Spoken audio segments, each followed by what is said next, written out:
क्या समझते हैं रात को बिस्तर में जब इंसान तन्हाई में किसी कमी के ऊपर रोता है तो अल्लाह नहीं देख रहा होता? वो नहीं जानता होता? जब आप बोझल कदमों के साथ बारिश के अंदर चल रहे होते हैं तो वो नहीं जानता होता?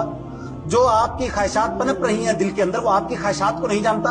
वमा तस्कुतु मिन वरक़तिन इल्ला यअलमुहा, वो कहता है खरबों दरख्तों के खरबों पत्तों में से हर पत्ता गिरता है, मेरी नजर में होता है। तू 6 फुट का मेरी नजर में नहीं है क्या? तेरी आंख से गिरने वाला आंसू मैं नहीं जानता?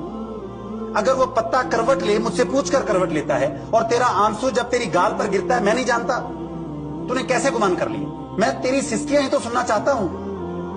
जिनसे मोहब्बत की जाती है उनको अल्लाह कहते हैं लटकाओ इसको जरा। उसका तड़पना ही तो अल्लाह को पसंद होता है, उसका रोना ही तो अल्लाह को पसंद होता है, उस कमी को बार बार सोचकर आंखों का नम होना ही तो अल्लाह देखना चाहते हैं कि कहीं इसके अंदर नाशुक्री तो नहीं आ गई। अल्लाह राजी, बस यकीन है मुझे अल्लाह, तू मुझे छोड़ेगा नहीं, तू मुझे थामेगा जरूर।